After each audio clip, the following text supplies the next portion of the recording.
Most people think betrayal comes with a knife to the back.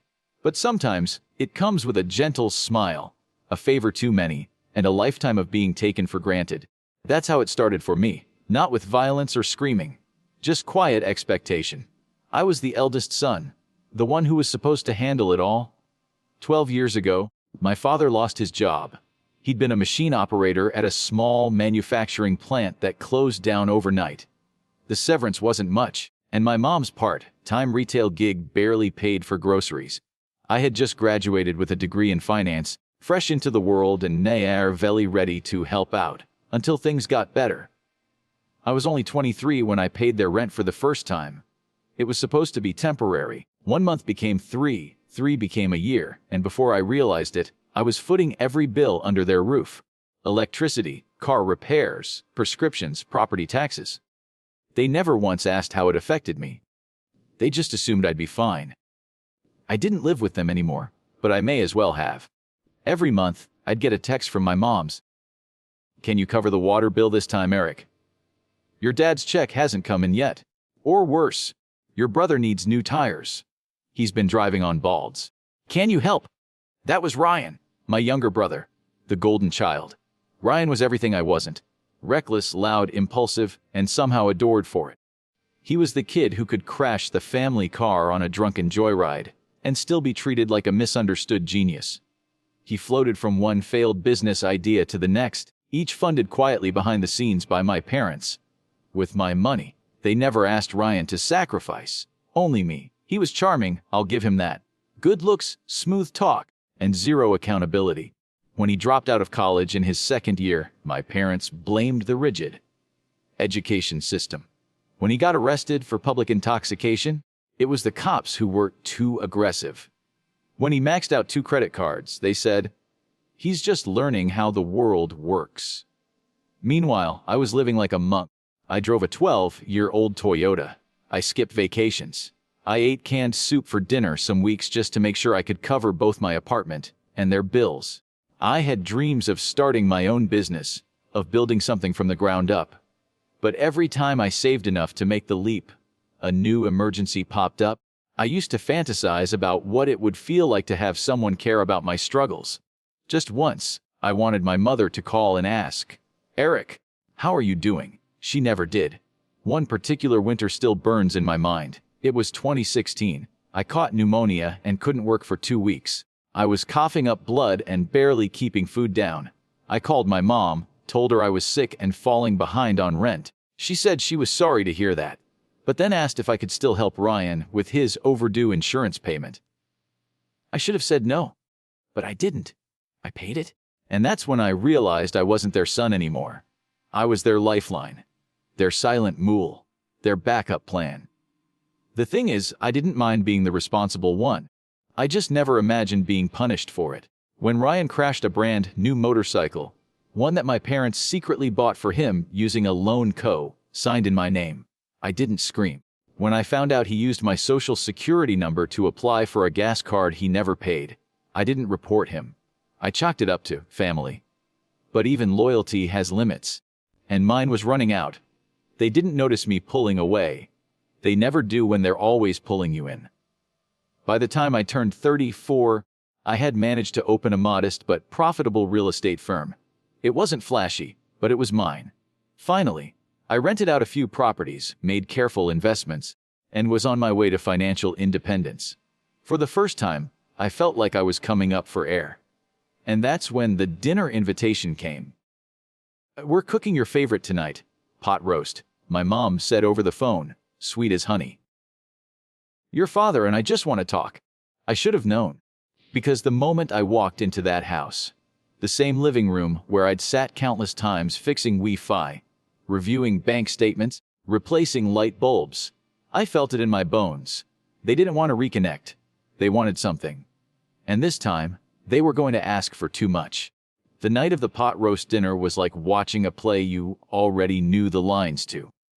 My mom set the table with the good plates, the ones with the gold rim she only used when company came over, or when she needed something big.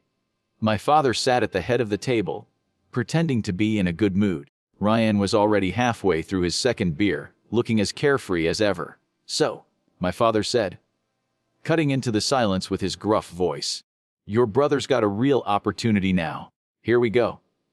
Ryan leaned back in his chair with a shit-eating grin, like a kid who had just drawn the winning number in a rigged game.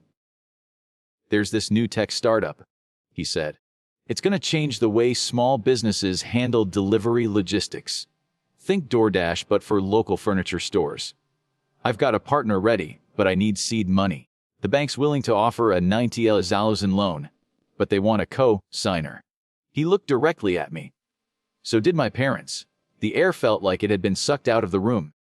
"Don't look at me," I said. "You're his brother?" My mom replied instantly. "And he's your only brother. We didn't raise you to turn your back on family." I laughed, and it startled them. A low, bitter sound I didn't even recognize coming from myself. "You didn't raise me at all," I said. "You handed me responsibility like a leash and expected me to walk the dog for the rest of my life." My father's eyes narrowed. "We're not asking for much, Eric. Just sign. If you don't trust your own blood, who can you trust?" That word, trust, nearly made me choke. "I trusted you when you told me Ryan just needed help with his first car.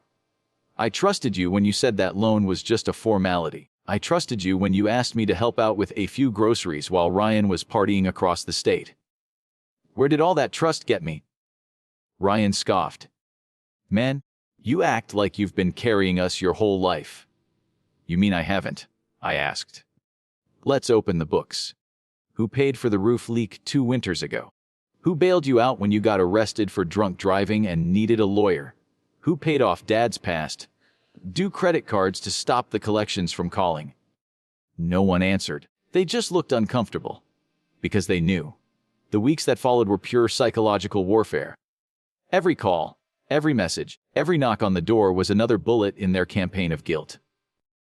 "Your father can't sleep." My mom sobbed over the phone. "He's up at night worrying about your brother's future. Do you want your father to die of stress?" Ryan messaged me nonstop. He called me a snake, a fake brother. He said I was nothing but a greedy prick who wanted to see him fail. And then came the passive, aggressive messages from family, friends, and cousins I hadn't spoken to in years. "Heard about the situation with your family. You sure you're doing the right thing? Sometimes you gotta look past money and do what's right, bro."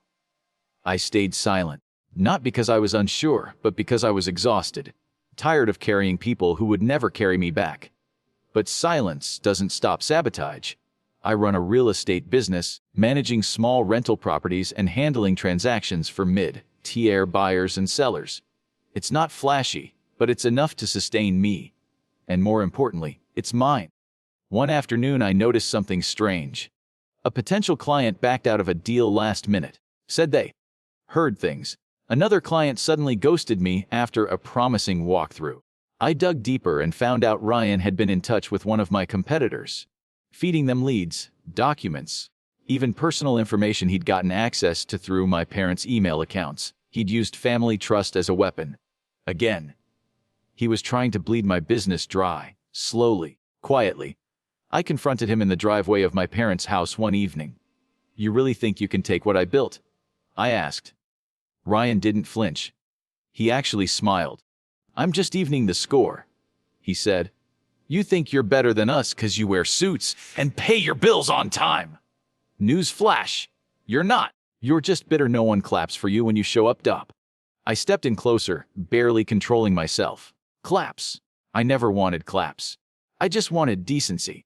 Behind us, I heard the front door open. My mother stood there, arms crossed. "You've changed, Eric," she said coldly. "This bitterness, it's not who you used to be." "No," I said. "It's exactly who I used to be. I just finally stopped hiding it."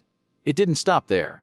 Ryan started bad, mouthing me to tenants, telling them I was being investigated, that my business was under review. Lies, all of them, but damaging nonetheless. Then came the legal envelope. At first, I thought it was junk mail, but inside was a letter claiming that I had received significant financial gifts from my parents over the years, and that under a false deed agreement, they held partial equity in my house. They were trying to take my home. They actually forged a claim. based on years of financial assistance that had gone the other way. To say they had contributed significantly to my property. They were trying to steal from me, legally, and they were using Ryan as their proxy. I felt something in me snap. It wasn't rage. It wasn't even sadness. It was clarity. I was done playing defense. Done being the family mule, the scapegoat, the fallback plan. I had given everything I could give, and now they wanted the rest. They could have asked for help, but instead, they came for my house. They came for my life. And I decided they'd regret that move for the rest of theirs. Damn. After the forged equity claim, I didn't go to war immediately. I waited. I planned. I documented. Every wire transfer, every utility bill I paid in their name, every repair invoice for their house, all of it. 12 years of financial servitude converted into a neatly organized digital folder. Dates, amounts, bank statements. A legal weapon. I hired a lawyer, a damn good one, not cheap, but worth every dollar. Your parents have no legal claim to your house, she said after going through the documents. And if they push this further, we can countersue for fraud, defamation, and damages. You could bury them in court. Good, I said. That's exactly what I plan to do. Meanwhile, the harassment didn't stop. Ryan showed up to one of my properties, pretending to be a new tenant. He made a scene in front of the actual client, accusing me of stealing from my own family. My mother left a note on my doorstep saying she'd never expected such cruelty from her firstborn. My dad tried calling with threats one day, pleads the next. I didn't answer anymore. Because they weren't family now. They were enemies. Enemies who chose greed over gratitude, manipulation over love. So I gave them one last opportunity. I sent a message, clear, firm, final. You will cease and desist any further claims to my property, business, or reputation. I have years of documented financial support from me to both of you and Ryan, and I will not hesitate to go public or pursue full legal action. You had my loyalty. You lost it? They didn't reply. Instead, Ryan escalated. One morning, I woke up to red spray paint on my office window. THIFTRAI to R, OIAR. It was Ryan's handwriting. I'd seen it enough on failed business cards and birthday cards he'd written late. He was sloppy. Always had been. But now it wasn't just petty. It was criminal. I checked the security camera footage, clear as day. Ryan hoodie down, face visible, spray can in hand, laughing. I went straight to the police. Vandalism charges. Restraining order filed. That was the first strike. The second came when I checked the tenant accounts for my properties and discovered someone had been sending anonymous emails encouraging them to vacate, claiming the buildings were unsafe, that they'd be inspected, shut down. False addresses. Dummy Gmail accounts. All traced back to an IP at my parents' house. Strike 2. That's when I stopped pulling punches. I sued, not just to cease and desist, a full civil suit, the $187 itemized by a forensic accountant. Every penny I had given my parents and Ryan over 12 years, documented as loans with intent to repay. Emergency support, business seed capital, bail money, car repairs, rent. The suit named them both. All three of them. My parents. And Ryan. They didn't think I would do it. They thought I'd bluff, then back down. They were wrong. When they were served, my mother fainted. My father called me that night, screaming through the phone, "Wallo el destaro as ice famine." I responded calmly, "You already did. I'm just signing the paperwork." Then I cut them off completely. No more calls. No more visits. No more pretending. I wasn't their son anymore. I was their reckoning. What followed was public. My lawyer filed everything in a way that made it visible on public records. Anyone could read it, and people did. My parents' church friends, their neighbors, my father's old union buddies, all saw the court documents, bank transfers, messages, financial breakdowns. My parents went from loving martyrs who raised 2 sons to con artists who leached off one son while feeding the other with stolen scraps. Their reputation in the community collapsed. Ryan tried to put on a brave face, claiming I was bitter, lying. But screenshots and dates don't lie. Receipts don't lie. Police reports don't lie. And when his name hit the local news as a co-defendant in a fraud and defamation suit, the few friends he had left dropped him like a roach in a salad bowl. He lost his girlfriend, his investor, pulled out of the startup. His car got repossessed. My parents went quiet after that. Almost 2 months of silence. Until the court date. The day we walked into court, I dressed in a sharp navy suit and watched them come in looking like ghosts. Disheveled, worn, broken. I didn't smile. I didn't nod. I looked right through them. They tried to settle last minute. Too late. I wanted the verdict. I wanted the judgment. I wanted the papers signed in front of a judge that made it official. I was no longer their son. I was their creditor, and the court ruled in my favor. The $187,000 plus $42,000 in damages. A lion was placed on their house. Ryan's bank accounts were frozen temporarily. They tried to appeal but lacked legal ground. Every detail was too clear. Every lie too obvious. And that's when the final nail dropped. I sold the debt to a collection agency. A brutal one. One of those firms that makes sure no corner of your life is untouched until you pay. They call employers. They send letters to neighbors. They apply garnishments and lie in every asset you have, down to your dog's chew toy. I didn't want their money anymore. I wanted them to feel what they'd done to me. Every time the phone rang, I wanted them to feel dread. Every time someone knocked on the door, I wanted them to fear another repo, another letter, another consequence. And when Ryan messaged me 2 months later, it wasn't to insult me this time. It was to beg. Please, make it stop. I can't take it. I'm living in my car. I didn't respond. Because I remembered 2016, when I was sick in bed, coughing up blood, and my mother asked me if I could still pay Ryan's insurance. They had their chances. Dozens of them. They chose the golden child. They chose manipulation. They chose war. And I chose to win it.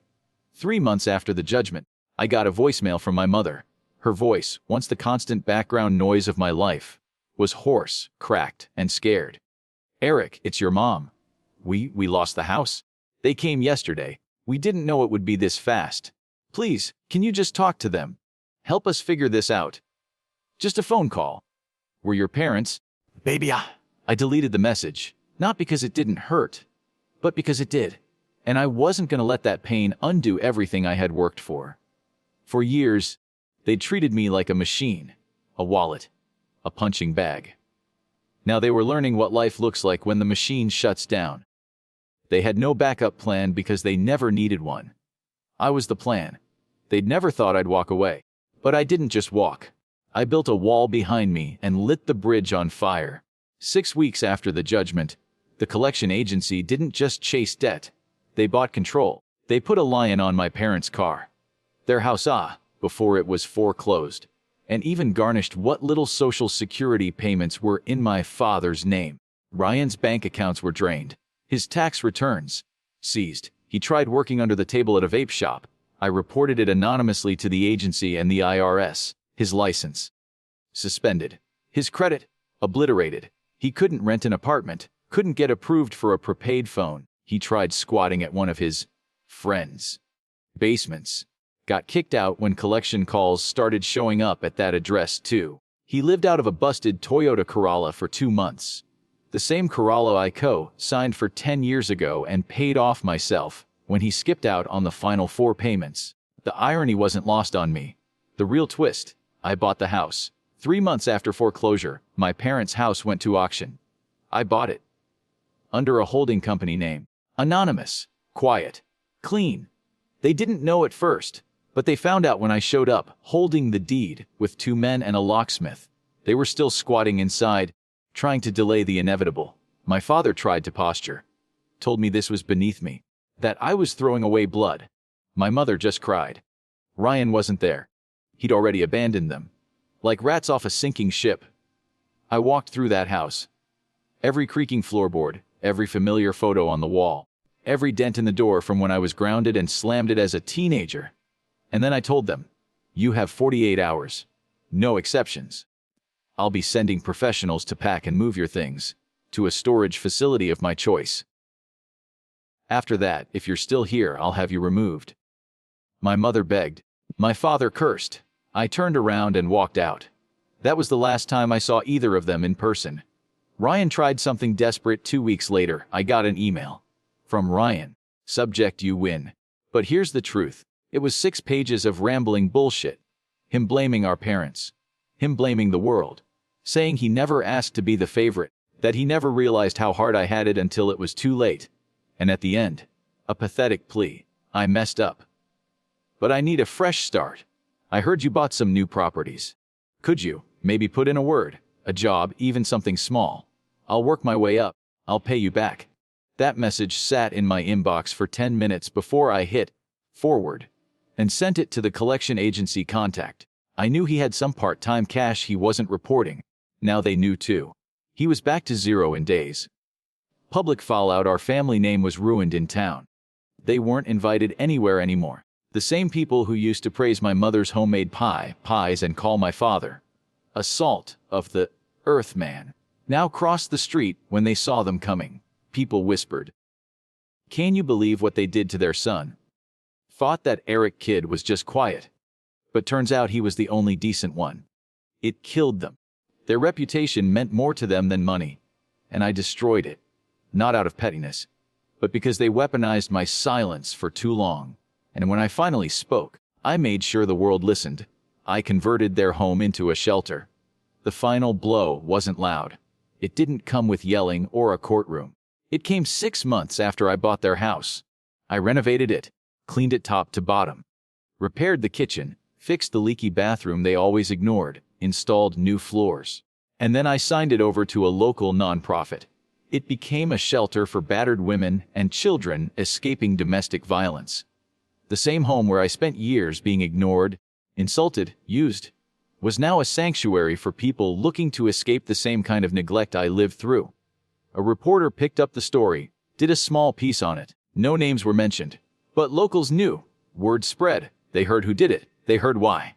My parents, homeless, living off friends' pity, scared to show their face at any public gathering. Ryan, still sleeping in his car, still trying to grift his way into someone else's savings, still calling people who've long blocked his number. Me, I slept well. The final letter: a year to the day after I sued them, I received one last thing. A letter, handwritten, from my father. "No, dear Eric, no pleasantries. We never thought it would come to this. We were wrong. I don't know if we were ever good parents, but we weren't monsters. Maybe we were blind. Maybe we thought you'd always be there. That was our mistake. What you did was cruel, but I can't say it wasn't deserved. I hope one day you forgive us. I doubt we'll ever forgive ourselves." I didn't respond. Not because I wasn't moved, but because I'd already made peace with it. I wasn't their son anymore, not in the way they needed me to be.